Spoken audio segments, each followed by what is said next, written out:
Hi guys, James at RampantLionReviews again for you today with another beer review. For this one we are going to continue on with my Brewdog catch-up that I've been doing for you, and we've got another one of their prototype beers today. I believe this one was released maybe in October or November of 2015, but this one is supposed to be quite an interesting one. This is the Lizard Bride and it's a sour berry IPA, 5.5%, and to the brew they've added cherry, blueberry, cranberry and blackberry. So this one should be a really interesting one to try. I found myself quite enjoying some of these more sour beers recently, so I'm quite interested to see what this guy's like. And my friend who really loves his Brewdog, Grant, he was telling me that he thought this one was better than Holy Moose, so should be a pretty interesting one nonetheless, so I hope you guys enjoy it as well. But anyway, as is usual with my beer reviews, I'll tell you a little bit about the brewery. If you do want to get straight to the tasting, just fast forward. All the usual websites are in the description below. That's the brewery website, the link to my other Brewdog reviews I've done before. There must be about 60 or 70 of these now, so do check them out. And there's all the usual social media things, Facebook, Twitter and Untappd, so please support me on there. It would be much appreciated, and if you want to see more Brewdog reviews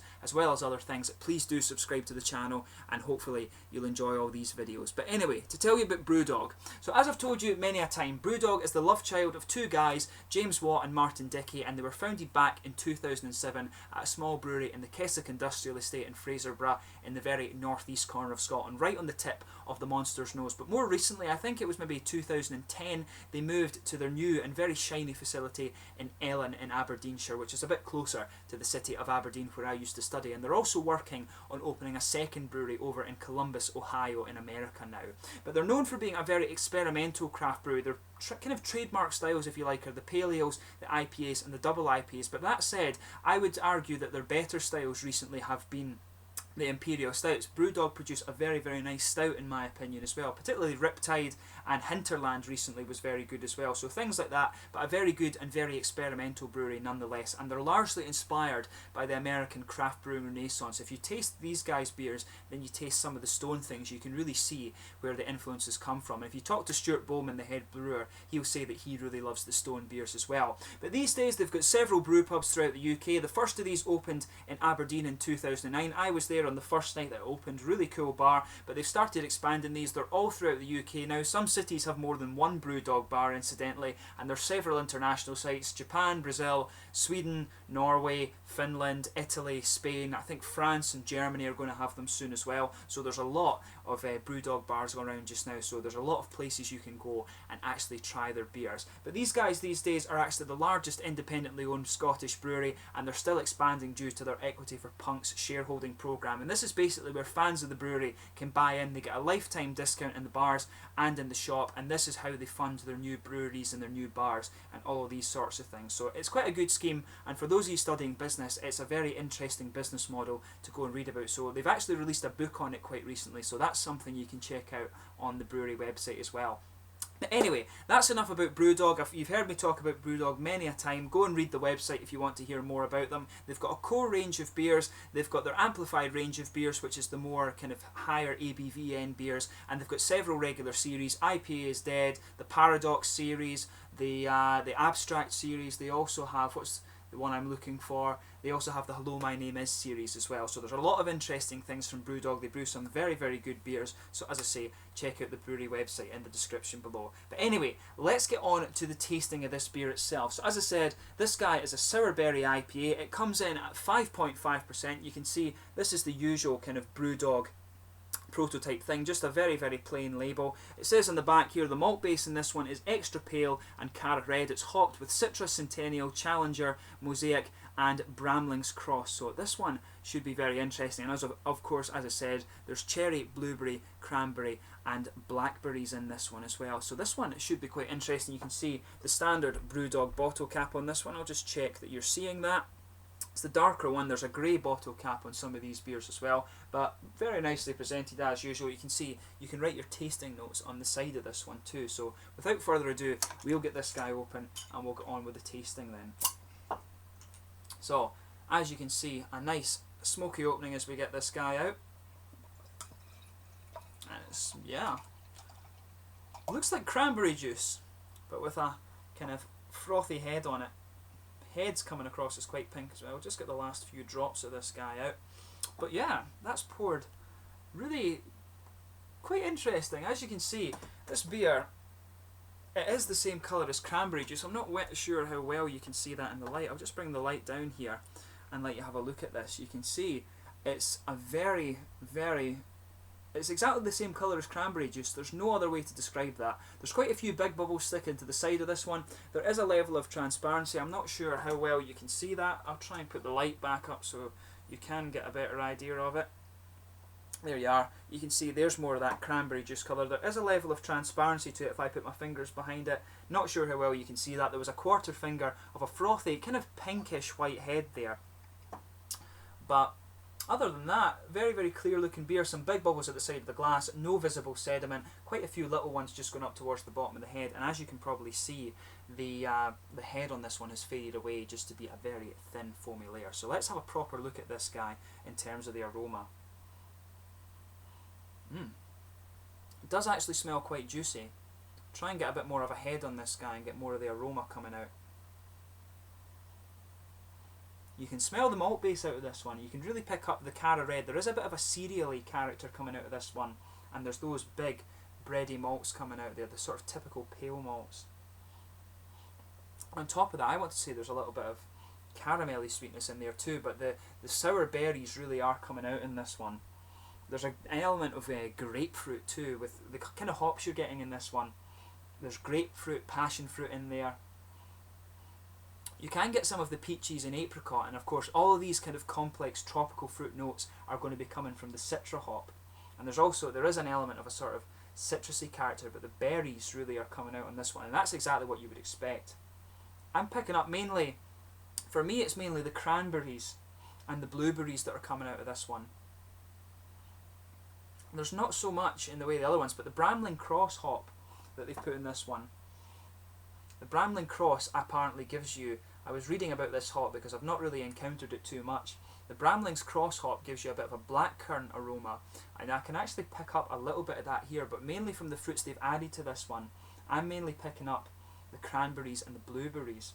Maybe there's a little bit of the cherry there too, but I think the cranberries and blueberries are the ones that are coming out for me, and you can pick up a bit of a black currant from there too, from the Bramling's Cross. I can't speak at the moment, but there is a good floral aromaticity there. Not too prominent, but that will come from the Mosaic, the Centennial, and the Challenger, of course.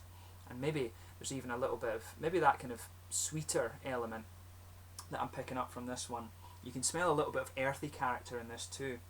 Just pay attention to that. When you take the nose in a bit more deeply, you can pick up a little bit of that earthy character that sometimes comes with the Mosaic. So yeah, quite an interesting aroma. As I always say with the Brewdog beers, do give them a good smell, and you'll get an idea of what's going to come out in the beer. These sour berry ones, when they add different things to the beer, I always find these very interesting. So without further ado then, let's get stuck into this beer. This is the Lizard Bride, a sour berry IPA from Brewdog in Aberdeenshire in Scotland. Slàinte.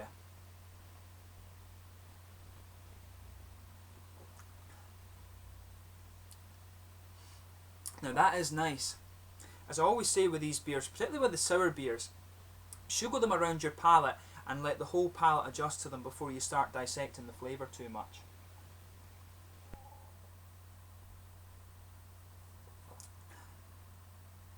But yeah, it's much like you would expect from the aroma. The sour character, it takes a little bit for your palate to adjust to. So in the middle of the palate, you're getting that typical kind of bready characteristic. You can feel the Cara Red coming out on top of there too. I always find Cara Red gives you this really nice, almost slightly rye-ish cereal flavour, and that's very interesting with this beer. So just pay attention to that in the middle of your palate. But you can actually pick up the hoppy characters in this beer. The tropical fruits are coming out in this one. Mainly it's the grapefruit and the passion fruit. The other more juicy hop characters that I was picking up in the aroma aren't so much in this one, but you can feel them just behind the front curve of your tongue. There's a little oily bubble there, and that's where you get these nice hoppy fruity esters. And particularly when you move into the aftertaste, these tropical fruits just linger there and they start to become a bit more juicy, but the berry character remains around the edges of your tongue, and it's in that kind of typical sour beer element that's around the edge of your tongue.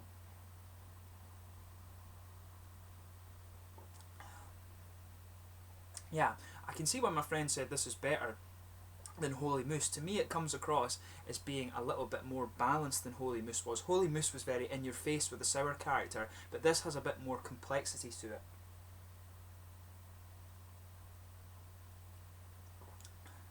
Yeah. Around the front of your tongue, the juicy, I always find when you add fruit to the beers, and I've talked about this in a couple of recent videos, when you add fruit to the beer, you always find you get this really juicy character on the edge of your tongue, and it just starts to push its way inward over the hoppy characters, and you can really pick up a lot of these berries in this one. I'd say again, it's the cranberries and the blueberries that are really coming out for me.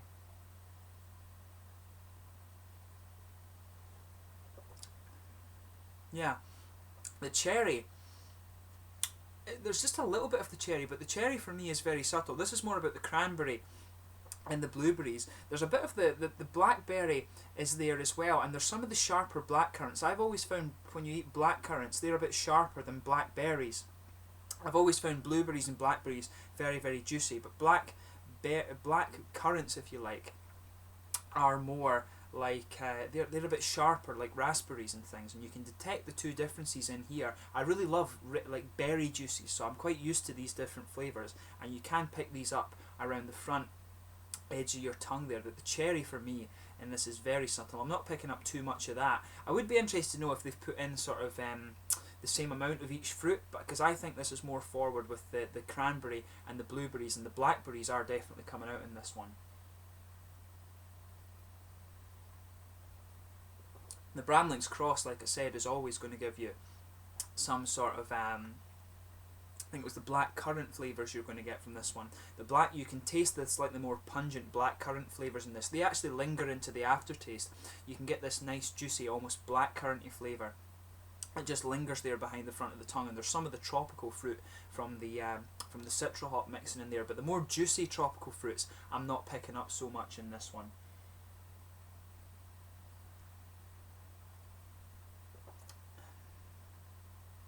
Yeah, you can get a little bit of floral aromaticity under this one, but it's quite mild.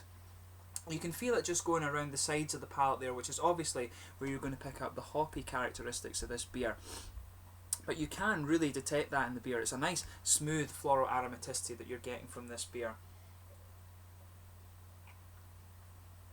And as you go a bit further back, in the very back corners of the palate, you can get some of that typical mosaic, slightly earthy character that comes out there. There's a bit of bready character in some of the cereal from the malt base too, so the earthiness actually builds in quite well with that, and the earth character actually becomes a bit darker as you move into the aftertaste, I think too. The lingering characteristics in this one, it's the breadiness, a little bit of that Cara Red cereal character. There's a little bit of the tropical fruit just lingering there with the blackberries on top of it, or the black currants on top of it. And really, you can the nice berry flavour just fades away and becomes quite juicy. The sour it's almost like the sour character of it dissipates. So overall, for me, in terms of the flavour, this one's really nice. I think adding the Bramling's cross hop to this one gives it a nice bit. It sort of backs the juicy character you get with adding the fruit to the brew. I always find adding fruit to the brew makes it very juicy and very sudden, and it just dissipates. But the Bramling's cross works very well and gives it that nice complexity that just makes it linger a bit more, and that was what Holy Moose was missing for me. Holy Moose came in very sharp and then it just dissipated quite quickly, but this one has a bit more staying power in the aftertaste, I think. Holy Moose was a good beer. It had the cloudberries and all of the other things in it, but this one has a bit more kind of staying power and lingering character, so it's very, very nice. If you get the chance to try this, do have a go at it. And I'm finding when you try these ones that they've added fruit to, it's another interesting component to the flavour, so very much worth your time trying out. But in terms of the mouthfeel of this one, again, this is light-bodied, not even really pushing the mid-bodied character actually, definitely a light-bodied beer. Nowhere near as light as your typical lager beer, though there's a bit more to it than that. Smooth carbonation in this one. It's quite oily, but at the same time it is quite a wet mouthfeel. There's a good hoppy bitterness to this one that just lingers there. A bit of the earthy character, some floral aromaticity, but there's a good, quite tart character initially with the fruits that they've added to the beer. It works really well. They all blend together really, really nicely. But as you move into the aftertaste, I think it becomes a little bit more juicy, and there's some smooth malty character there. Just a little bit of dryness from the more cereally aspects of the malt base. But overall, another really solid effort from Brewdog. It's quite cool to see them experimenting with their trademark style. As I said, the Pale Ale IPA and double IPAs are really the trademark style of Brewdog, and when they're starting to experiment and put fruits in these things, I think it works quite well. And for me, this is a kind of step up from the Hello, My Name is Holy Moose. That was a nice beer, don't get me wrong, but this one is definitely better than that. The other thing about this one, the other question I'll probably get asked, is this the best IPA that Brewdog have done? Probably not, but it is very, very good. And when they're experimenting and producing different things, that's what you want to see them do. I would say my kind of go-to IPA from Brewdog is always going to be Jackhammer or the hardcore IPA. There's not much getting away from that, but to try different things from Brewdog is always good, and I've quite enjoyed this one. So that's the main point of them producing these kind of one-off brews. But yeah, another really interesting aspect to the beer, adding all these different berries to it. So if you get the chance, do try this one out. I've quite enjoyed it. So yeah, as always, please let me know in the comments section below your own thoughts on this beer if you do happen to have tried it. I hope you've enjoyed the review and I haven't rambled too much, but please do let me know where you're drinking this beer as well. That's always interesting to hear from you guys. But I thank you for watching my beer reviews. Until the next one, please like, subscribe, share, all the usual YouTube stuff. Go and check out the social media things below. Your support there would be much appreciated, and if you want to see more Brewdog beer reviews, do subscribe to the channel, and there will be many more added over the next little while. So until then, go and try some Brewdog beer, and if you're interested in fruit beers, go and check out the Lizard Bride and the Holy Moose actually, if you can get a hold of it. But until the next review, slàinte just now.